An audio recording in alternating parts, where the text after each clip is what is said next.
भगवान के कुल का नाश कैसे हो। देखिए महाराज, एक बार की बात है,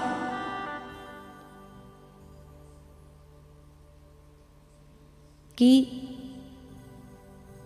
भगवान के यहां पर महर्षि दुर्वासा आए हुए थे। महर्षि दुर्वासा जो अपनी दृष्टि से ही देखकर बता देते थे कि इस स्त्री के गर्भ में पुत्र पल रहा है या पुत्री पल रही है। तो वहीं पर ही भगवान श्री कृष्ण का पुत्र था सांब, जिसने दुर्वासा ऋषि से गर्भवती होने का ढोंग रचाया। तो दुर्वासा ऋषि के सामने जाकर के पूछने लगे कि महर्षि आप मुझे बताइए कि मेरे गर्भ में पुत्र पल रहा है या पुत्री पल रही है। महर्षि दुर्वासा ने कहा कि अरे,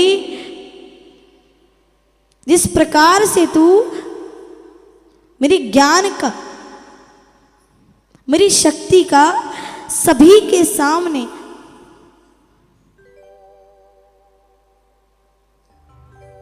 हास्य उड़ा रहा है, उसी प्रकार से मैं तुझे ये बात कहता हूं कि तेरे गर्भ में ना तो पुत्र पल रहा है ना तो पुत्री पल रही है, परंतु तेरे ही गर्भ से एक मूसल निकलेगा, जिस मूसल से तेरे कुल का नाश हो जाएगा। तो जब ये बात सांब को पता चली तो वह दौड़े भागे गए अपने नाना जी के पास।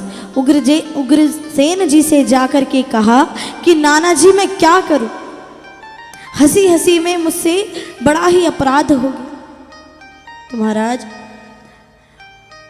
उग्रसेन जी ने उस मुसल को इस प्रकार से घिसा कि वह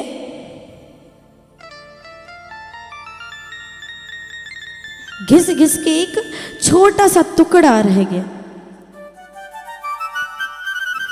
और जो मूसल के थोड़े बहुत अंकुर रह गए थे उससे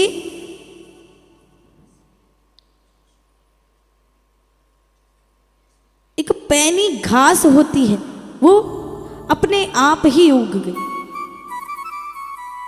और उस मूसल के टुकड़े को उग्रसेन जी ने नदी में फेंक दिया।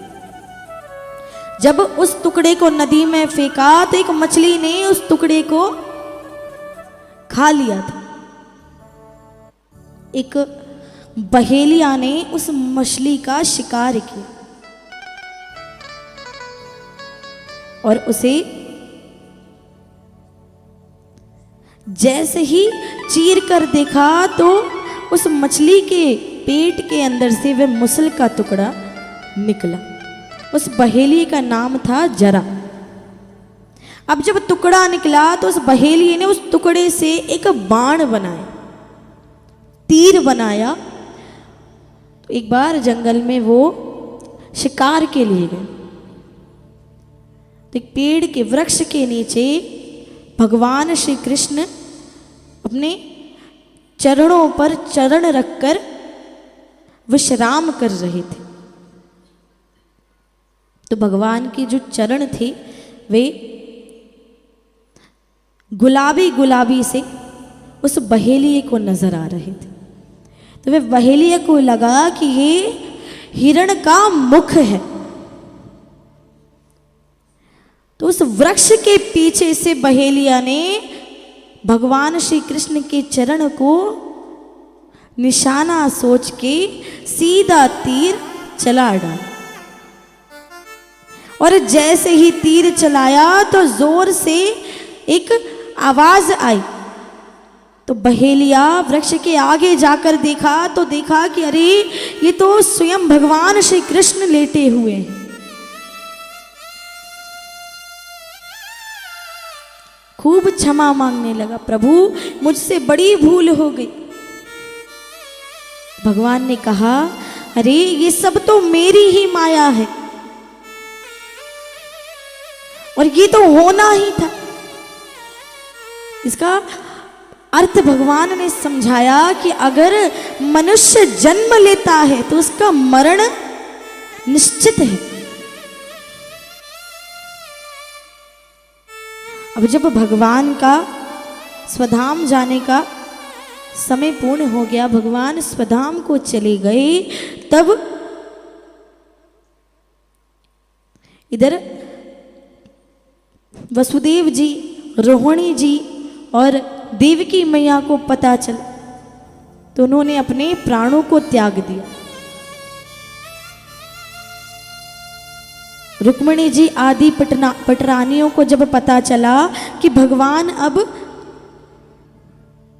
चले गए हैं तो वे भगवान के वियोग में ही सती हो गई। और जो बाकी स्त्रियां रह गई थी उन्हें अर्जुन अपने साथ लेकर के जाने लगे। तो वही मार्ग में भगवान श्री कृष्ण भीलों का वेश धारण करके आए और अपनी सारी स्त्रियों को अपने साथ चुरा करके ले गए। भगवान अर्जुन को ये बताना चाहते थे कि मेरे बिना तुम्हारा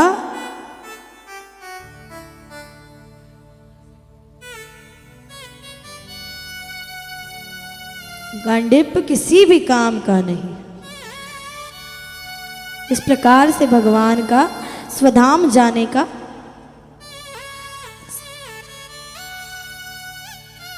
समय पूर्ण हो गया।